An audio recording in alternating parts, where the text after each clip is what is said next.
afternoon, everyone, and welcome to our FERC Order 881 Managing Transmission Line Ratings Phase 2. My name is Brenda Marquez. On behalf of the Stakeholder Affairs Group, we welcome you to today's call. We do have here on panelists Raja, our Director of Operations Engineering Services, as well as a few others from the project management team and technology, so who will be helping support any questions that you may have. On the next slide, Marvin, if you may, we're going to go over some housekeeping reminders as this call is being recorded for informational and convenience purposes only. Any related transcriptions should not be reprinted without the ISO's permission. During this call, we definitely encourage both verbal and chat questions, so we'll keep an eye on questions in the queue. As well, we encourage comments to be professional and respectful and brief. We do want to manage our time effectively during this call, so if you have any questions or follow-up, we'll be having that on the last slide to help those who have any additional questions to the team. Next slide. Just as a reminder for the WebEx, we do have that raise hand icon located above your chat window. If you see it, that will put you on the queue to ask a question. Remember to press provide your full name and affiliation before speaking. And I don't see anyone who's an audio only yet, but if there is, we remind everyone to press *3 to be added to the queue. As mentioned before, Marvin is our event producer, and myself will be managing this call as one of our panelists. And then the next slide, we can go ahead, Marvin. Just a quick reminder on the agenda for today. We plan to cover the CAISO project timeline delays and discussion. Both Robert and Raja will be providing some slides to cover those, and then the last few slides will be the next steps. At this time, let's go ahead and kick things off. Introduce Raja, our Director for Operations. Thank you, Brenda. Marvin, can you go to the next slide, please? Yep. Good afternoon, everybody. I know we have been discussing this in the past couple of months that we're expecting some potential delays with FERC 881 implementation. So here we are. This is the last discussions that we had with our internal IT folks and as well as vendors. So again, I would go through some of the things, and we would like to have feedback from you folks right after this call or during this call. So we'd like to hear from you guys on this slide deck. So as far as you guys know, we have 3 different tracks, track 1 and track 2. Track 1, track 2, track 3, right? And track 1, track 2 are in flight. They will be completed by June 2025. So the track 1, just for your awareness, it's implementation usage of the AAR in the real-time reliability applications through the ICCP mechanism, right? So we have been working with some TOPs and some PTOs as well to develop the mapping. So once our tools, they're right now, the capability should be ready by December. I know Robert is going to discuss more about that too. Once that is done, then we can start implementing ICCP mechanism where we can receive those ratings and use them in our reliability applications such as EMS, EMNA, and HANA applications, right? So that's the track 1 that should be done. And the track 2, so the major component of track 2 is the WebLine-R application, as we have been talking with you guys. So WebLine-R OATI application, which will be using to receive the look-ahead ratings as well as the seasonal AARs. So that tool, right now, it should be fully done. Our expectation is it fully done by June 2025. This is within the compliance deadlines, right? So now that we receive the ratings, now obviously, how do we use these ratings? And all that changes we are planning to accomplish in the track 3. So that's what the track 3, the market application and look-ahead applications, right? So this is where we are experiencing delays and we are working on a delayed phased implementation. So what does that mean? I will cover in depth. Again, so once we are socializing, we started socializing with some of the TOPs, and we plan to socialize here across multiple forums here. Once we socialize, once we get feedback, we plan to go to FERC and seek an extension in December, right? So again, this is we're still trying to see is there any other way we can fasten some of these things, but right now at this point, this is the timeline that I had from our technology team.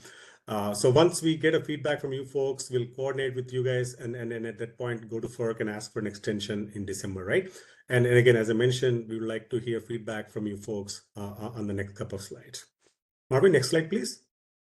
So, so for the track 3, this is all overall for tracks, right? This is what we are seeing, right? The December 2024, as I mentioned, the track 1 reliability applications usage of AR through in our real-time applications. So that will be done in December 2024. So that's the first box is showing those applications that will be using that EMS, EMNA, and HANA, right?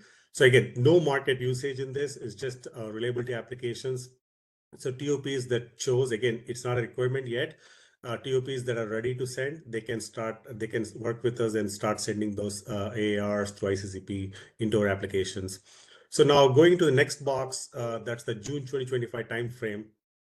That's when we expect our WebLiner tool, which is the OETA WebLiner tool, that will be ready. And this tool will also be used to get the 4 seasonal ratings from all the TOPs, right? So at the end of the day, what we're trying to get to is, even though we're delaying some of the downstream applications, we want to finish up this tool and work with the TOPs and start acquiring those ratings so we can start monitoring and evaluate ratings. I know we have the testing, we have the market sim, whatnot, but we also want to make sure that in production we actually see and then develop some analysis based upon that before we start using these ratings in the downstream applications. So that's the June 2025 timeline. WebLiner will be ready. So the first thing, the third box, if you look at the third box, that's the January 2026. And what we're trying to accomplish here is we're saying that our EAM market, our real-time market, will be ready with the FERC 881 code, where it can start receiving those real-time look-ahead ratings into the real-time market, right? So that's the January 2026. So even though the code will be ready before that, most probably the code fully be ready by October, but we want to make sure that put that in a production mode and so not use it, and make sure that everything is working before start using it January 2026. So that's what we are anticipating.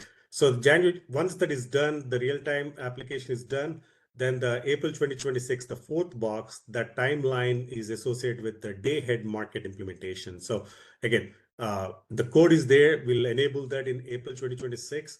And entities that again, right now it's a KISO is the only one that is using the day-ahead market. The KISO PTOs will be start using that in April 2026. Now, remaining components, right? The last box, the July 2026, we also have our web wheel, our ETCC application.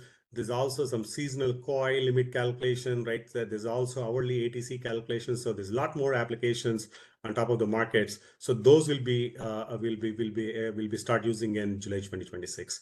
So this is a delayed phased-in implementation. Again, we chose to go rather than trying to get everything, both the real-time market and day-ahead market at the same time.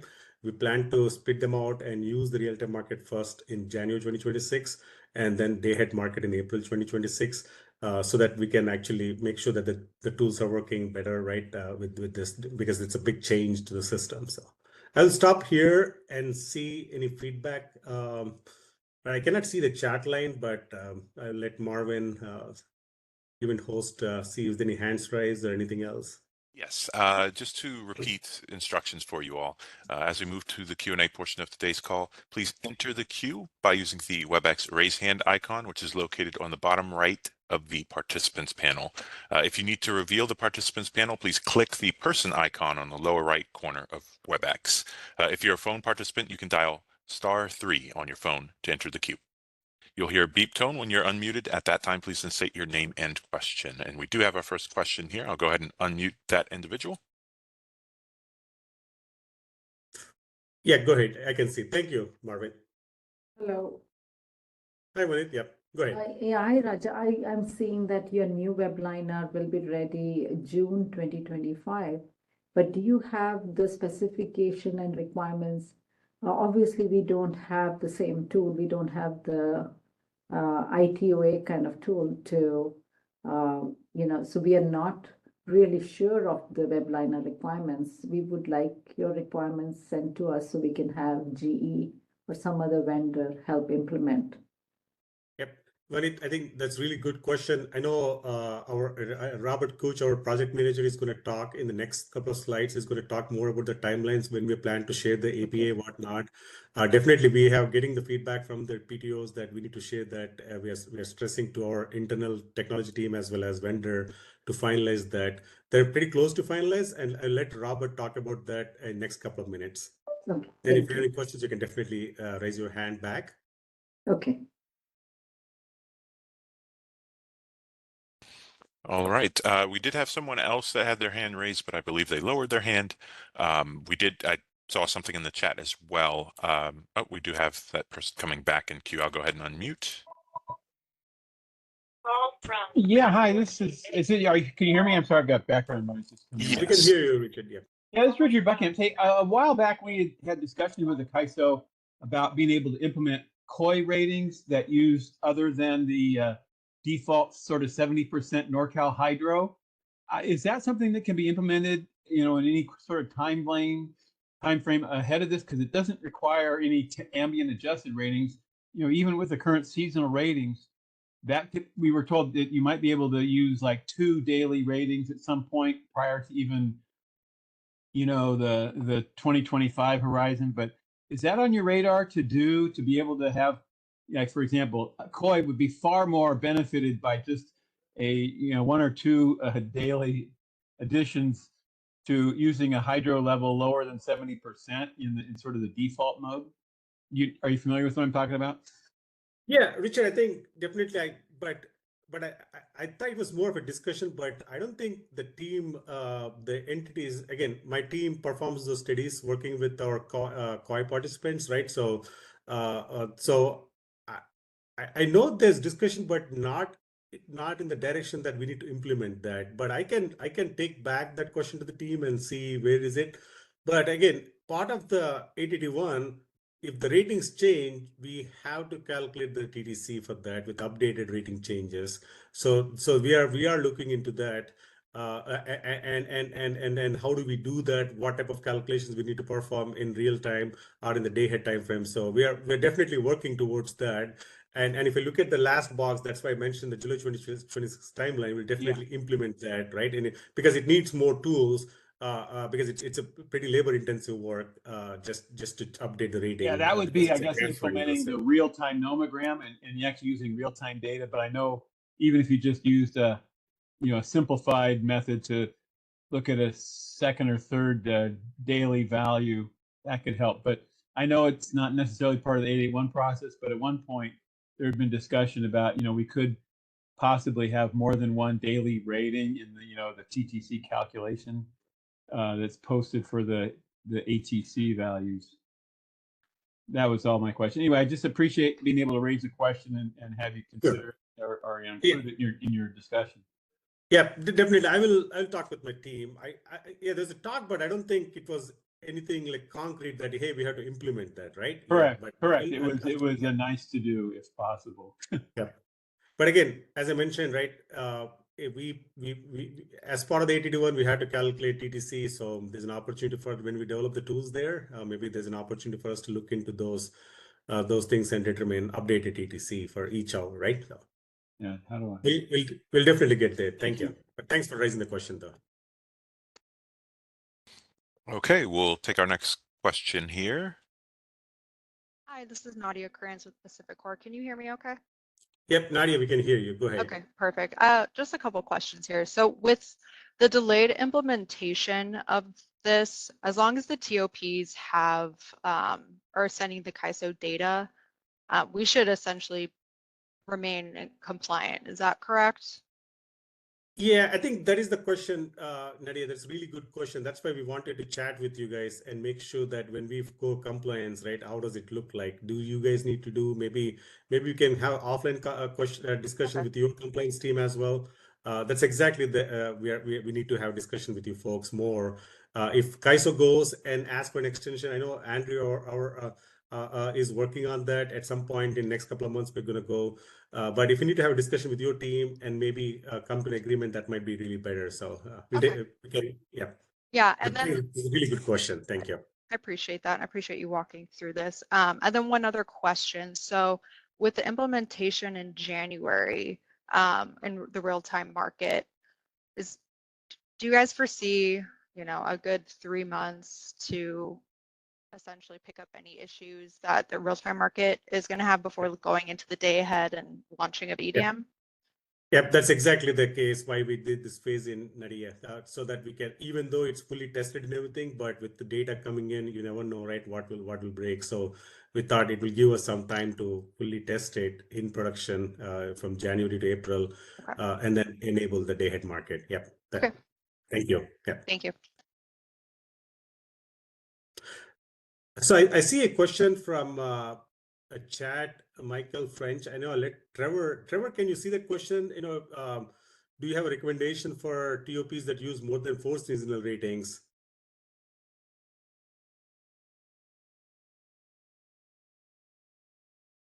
Yeah, can you hear me? Yep, Trevor, we can hear you.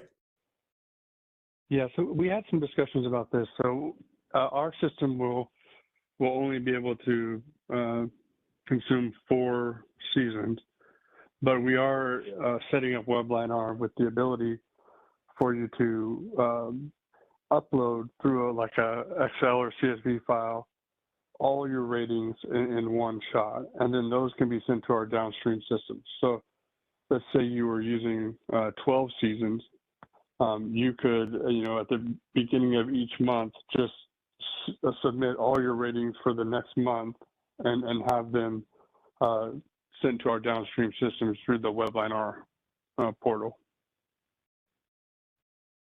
Does that answer the question? Thank you, Trevor. Mike, let us know if you want to unmute or if your question gets answered through the chat. Maybe that would be good. Thank you very much, Trevor. There's one more question. Will TOPs have the ability to download ratings from WebLiner? Trevor, you can take the question. Yes, you'll be able to export them from the UI in an Excel and also from the API as well to run queries against your data. So, thank you. I know, Marvin, I think we got Nadia again raised her hand, and we have Richard raised his hand too. So Nadia, she took her hand down. Richard, go ahead. I'm sorry. I think I was trying to turn it off, so I have no further questions. No worries. Thank you. Okay, so I think that's everyone for now. Okay. Yeah, we can move on to the next slide. Okay, I know we got one more, Simeon. Did we want to go ahead and take Simeon? Yep. Okay. Hey guys, this is Simeon from APS. Can you hear me? Yep, we can hear you, Simeon. Yep. Hey, Raj, I just want to follow up on that question in regards to being able to download from WebLine R. So will TOPs have the ability to download other TOPs ratings or just your own current ratings? Like, sound like it wasn't clearly answered for me. Yep, I know I can. Trevor, you want to answer that question too? I know you're better equipped than me. Yeah, so honestly, I'm a little gray on that one too. Originally, I thought everybody would be able to, but now it seems like there's going to be some, depending on the type of participant, it may change. So maybe that's the best I can give you at this point. Okay. Yeah, I think, Simeon, sorry, maybe I can help add what Trevor mentioned. I think, we're looking at from a reliability point of view, right? The TOP reliability side can definitely have access to the neighbor TOP under the existing agreements that we have, right? But the market, what we're planning to do is market. I know FERC 81 talks about market entities seeing the data, and what we have decided is only CAISO's data will be enabled for anybody else. None of the TOP's data from anybody will not have access to. Any of the market entities will not have access to. So if you need to provide access to that, you need to find a different way of doing it. Hope that I helped address your question or maybe raised more questions. But yeah, it was more so geared towards the reliability side. Like, are we able to download other TOPs rating the 10-day forecast from WebLine R Yep. Yeah, the reliability side will definitely will be able to will have that process. And I know Trevor can help, correct me if I'm wrong, but market entities will not have that any way of downloading other than KAISOs. Okay. And the reason why I'm asking, because, there's the requirement that TOP, share their ratings with other TOPs, and I was trying to see if that's a mechanism that can be utilized to do so, or will TOPs also have to provide their 10-day forecast via another mechanism as well, whether they have to also have some type of WebLineR platform themselves, or whatever other website that they choose to use.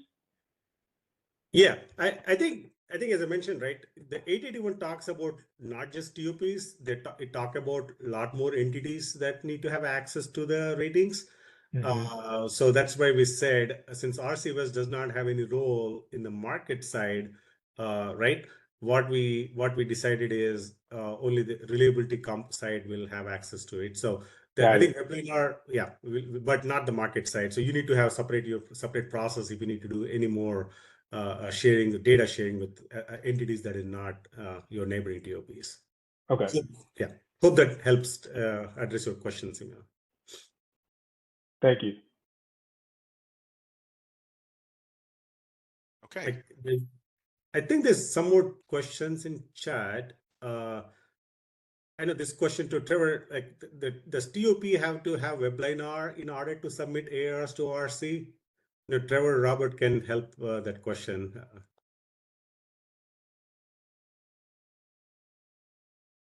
They don't have to have WebLineR. They just need to set up their whatever system they have to use the API for WebLineR on our system, right? Yep, that's right. Thank you, Trevor. And then for the other one from Michael French, yes, if you have more than 4 seasons, you would have the ability to submit those through WebLineR at a faster pace than 4 seasons. If you have 4 seasons or less, you can still submit them through the SIM modeling process or through the templates. Yeah.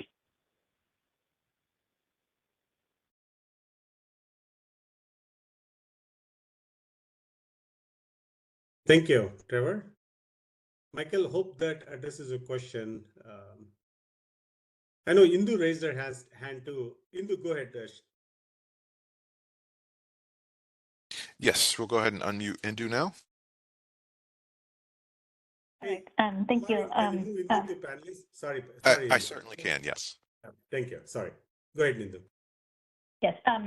Just wanted to add to your previous response to the previous caller regarding who can see what. I also wanted to mention that in the external BRS, we will be including a matrix that will tell the different entities that will have access to this data. So that matrix will be available in the external BRS. Thank you very much, Indu. And there was one more question related to how to retrieve the data. I think Trevor addressed that, but want to make sure it's clear. The APIs, the web services that we will be releasing as part of this project will help download based upon the transmission owner ID that you are requesting for. So that will be the format for retrieving the data from the application.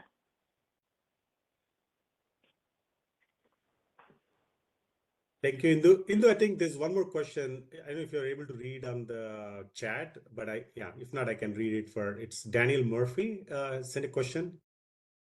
Yes, now I'm able to see the chat questions, not previously. Okay. Yes, just a second. You want to read that question to everybody, Indu, once you're able to address it? Yeah, Daniel Murphy has this question that's for TOPs that do license their own WebLineR. Will there be a method for ratings to sync between the TOP instance and the KAISO instance such that the TOP only needs to interface with their own instance's API?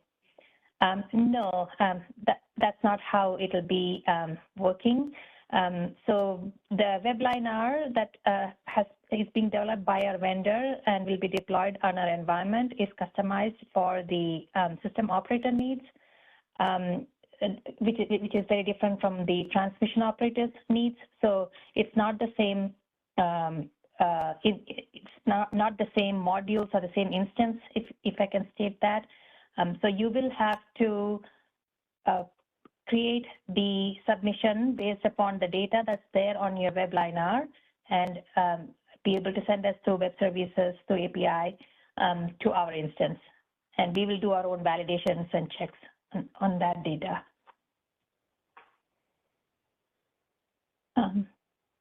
Hope that's clear, Daniel. Yes.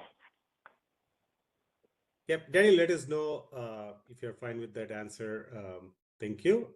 Marvin, I don't see any other hands raised or any more questions, so we can move on to the next slide. Thank you. So in essence, this is a summary of the previous slides, right? So it's a phased-in implementation, right? Again, our code, again, as we have been discussing, right? The code for FERC 82.1 will be included in the EDAM code delivery and the market simulation activities. So that resulted in some of these delays. So we'll be enabling the usage of AR in our real-time markets for VM entities in January 2026. And then after that, 3 months after that, enable usage of AR in the day-ahead markets in April 2026, right? At the same time, when we enable the day-ahead market, we'll enable all the look-ahead applications. What do you mean by, right? There's a DACA, there's a day-ahead contingency analysis, we also have a IOCC, which is our outage studies up to 7 days, right? So it will be enabled as well.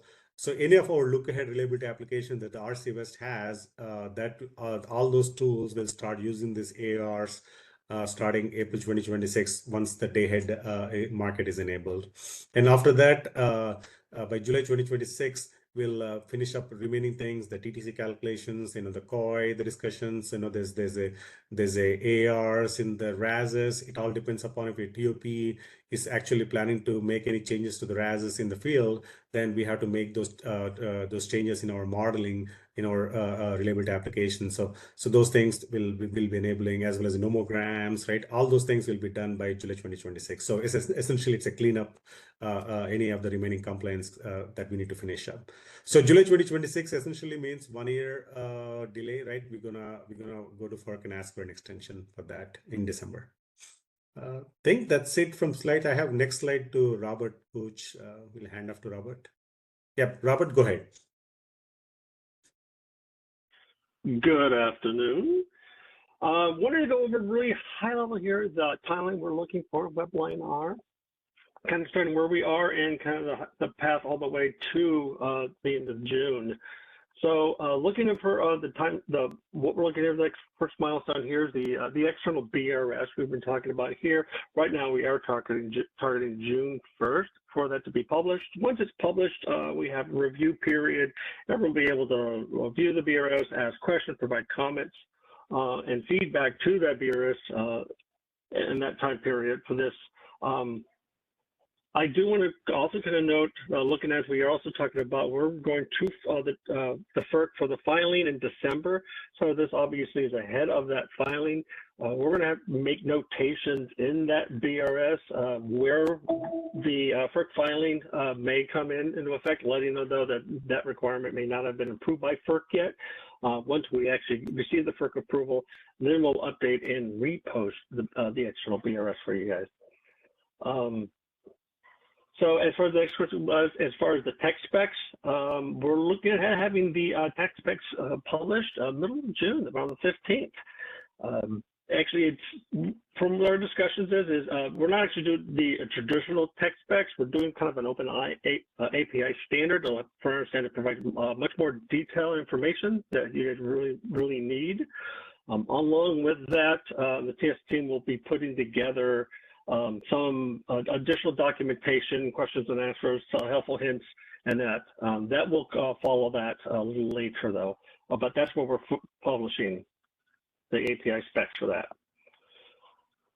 that can transition. This puts us into January. So we're looking at having a very long market sim. January, we're going to start the training for WebLine R. We'll open up WebLine R to be able to have access to it. We can verify the application, start testing it on. We understand that some of the entities may not necessarily be ready at that time period and will be transitioning on. So we're looking at more of an adopt when ready approach. So that's why we've got this very long market sim that's going to have open for that. That way, if you do come on, we can go ahead. We can still have the environment open for you to provide your testings through your scenarios and what's needed at that point. This way, we're all in compliant by the end of June timeline. Actually, the FERC compliance is the 12th of July, so we will be have WebLine R in production and ready before then. Does anybody have any questions? Yeah, Robert, I see a question from Todd. Okay, we'll unmute Todd. Thank you so much, Todd Ryan with Pacific Gas and Electric. And Robert, this is less a question on WebLine R and more just on the phased implementation approach. Have you guys consulted with the market side of CAISO about creating a systematic difference between the day ahead and real-time markets? Yeah, Todd, this is Raja. Yep, we had discussions with our policy team as well. So that is again one of the our technology team had good discussions too. So there's again, if it's not a requirement, right? If PG&E wants to choose to go at the same time, there will be an opportunity to do that too, right? If you don't want to use January 2026, it's more it will enable it. Anybody that is sending ARs can start using it, kind of way. We can set it up in such a form of fashion that you can enable it or not, depending upon your willingness. And I appreciate that. Yes. I do just concern about just letting the real time and day ahead market have a systematic difference, period. If you were to go through the annual reports, 2011, 2014, 2016, all of them have examples of systematic differences between the day ahead and real time market that led to significant costs. Specifically real-time congestion offset, $106 million in 2014, significant amount of opportunities for virtual bidders to take advantage of those differences. It's just a real concern to have a systematic and predictable difference between the day-ahead and real-time markets, and I'm concerned that it's going to increase rates for all CAISO participants. Yep, Todd, I think definitely we had discuss that. I think I'll bring it up to the team as again, right, at your specific response, right? We can bring it up to the team. So one of the discussion item was like, if we plan to use, right, there's an opportunity the day ahead time frame. Most probably there's a conformance percentages that gets used, right? We could use something like that to maybe reduce the differences. So again, let's have more discussion surrounding that and see, right, what is the right way of doing this. I appreciate listening to my feedback. Appreciate you. Yeah. Thank you.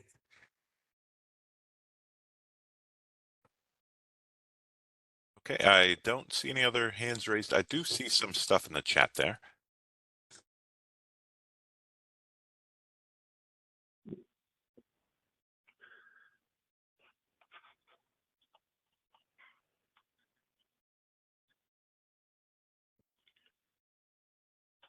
And Raja, I just wanted to make sure, are you still with us?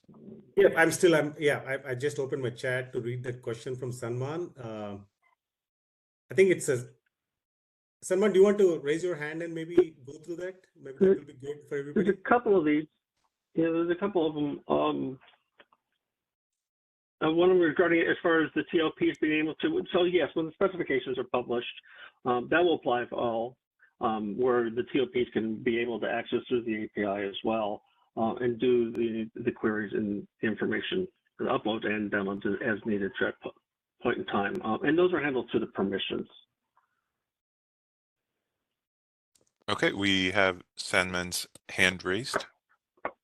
Yep, go ahead, Salman. Hi, Raja.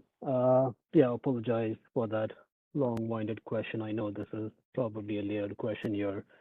But I was just curious, in the events where, let's say between June 2025 and January 2026, that is when we'll have the EIM applications using the AAR data. So in the instances where we say switch over to our winter limits in November or fall limits, and if our seasonal readings are higher than the actual ambient readings, the market would be using the seasonal ratings for its dispatches. In those situations, does CAISO see a concern where we could actually be creating congestion because our real-time readings are lower than our seasonal readings? And if we were to, let's say, conform in the market or use any of the market tools, there could be a possibility of any congestion charges that may stem out of it. So just wanted to kind of maybe use this as a sounding board from a CAISO perspective to see, is that a valid concern, or do you see that not to be the case? Yes, some I think it's definitely a valid question. I know again, as that we had a good discussion surrounding that before coming up this phased in implementation, looking at positives, looking at negatives, right? I think one of the negative was this to your specific question, right? Surrounding that, I think this is where we could see if this is the direction that we are headed. Maybe it might add more work for operators for sure. But maybe can we help automate some of those things, like adjusting the conformance percentages, right? At the end of the day, you can adjust the conformance and try to match the rating that you have if the tool is not ready yet, right? So that's one thing that we're looking into. So if you delay the real-time usage, then obviously you have to go to FERC. That's for an extension, right? If you see more concerns surrounding the differences, then you have to delay your implementation too. Then you have to go to FERC. But if you're not planning to delay the real-time implementation and you want to still use the market, maybe we can find a way of adjusting the conformance percentage in the market, right? To match the rating that's happening. It depends upon how bad the rating is changing too, right? Yeah, I definitely see a question. Given you'll have granularity in the seasonal ratings as well, because you'll have a fall season rating and whatnot. So, I mean, the discrepancies between the seasonal ratings and the ambient may not be that high or that large, but it will still, in extreme events, or I wouldn't say extreme, but in events which are leading congestion, you could probably see the operators babysitting the conformance, every hour with respect to what the market is using as opposed to what the real-time limit actually is. So yeah, that would definitely lead to, as I said, more babysitting, but I was just wondering if from a CAISO market application perspective, it's what it is and we just kind of have to work around it. That's definitely what I wanted to know. I know some. I think we could. I mean, definitely we. That's why we are sharing this, right? We haven't gone to FERC. I know, as I mentioned, our technology team is trying to see is there any way get real time a bit earlier too, right? Is there a possibility do something different, right? So we're definitely giving this feedback to the technology team and see where we can land when they can deliver the tools for us, right?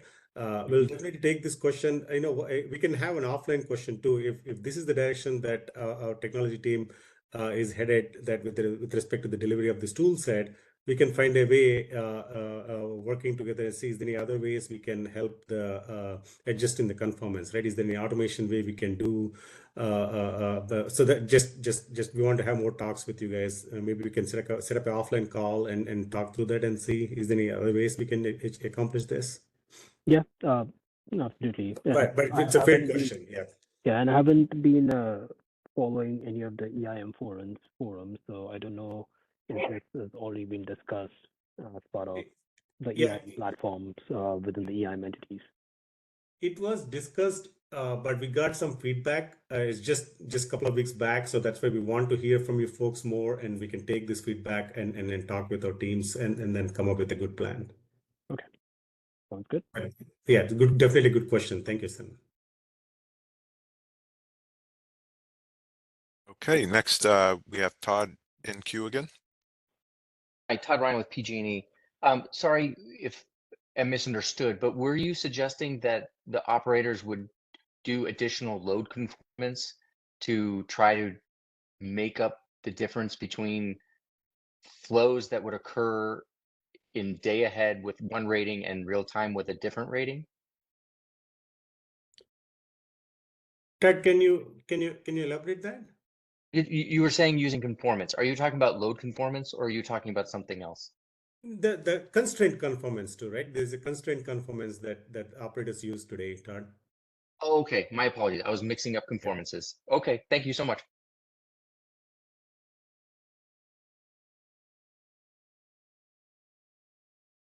Okay, and I think in the chat, did we get David's question?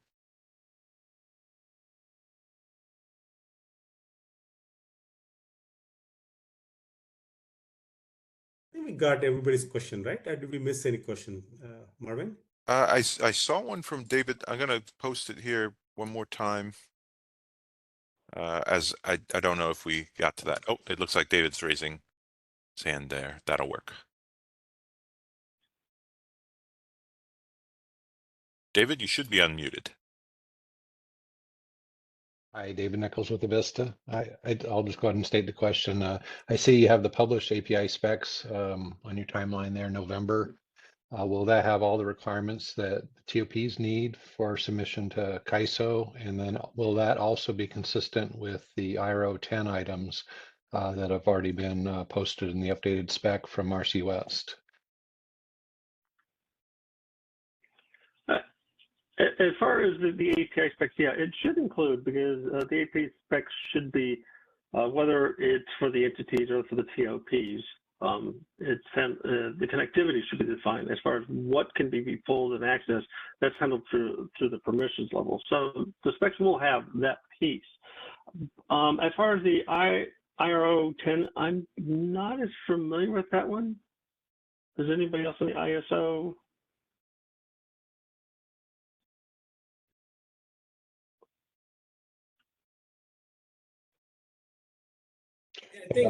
IRO 10 governs no, governs what the RC requires of the TOPs to submit in terms of the content, largely.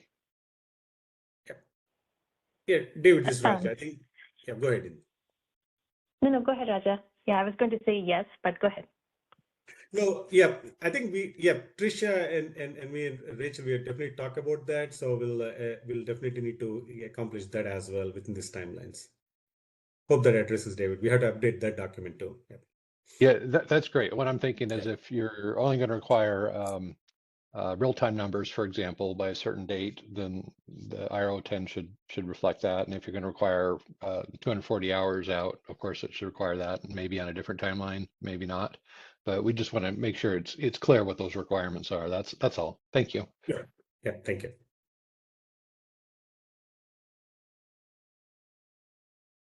Okay, I think we've gotten through everything.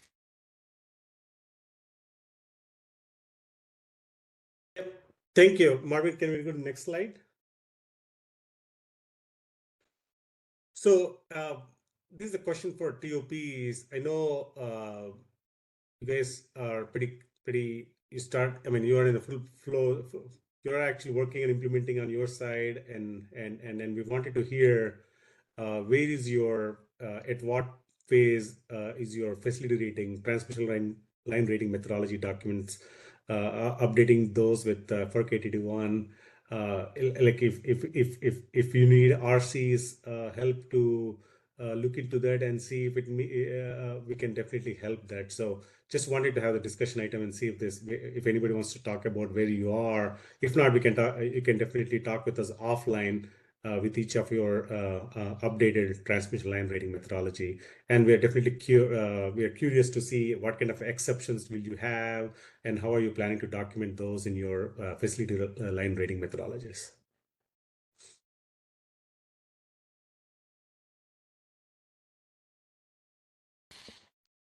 Okay, just as a reminder, you can use that raise hand icon, which is located beneath the participants panel, and if you wish to comment.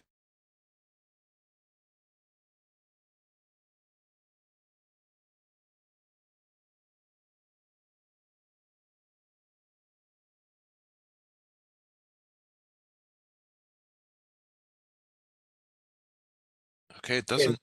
Yeah, I I don't don't see any currently. hand. Go ahead, Martin. Oh, I was just saying I don't currently see anything incoming.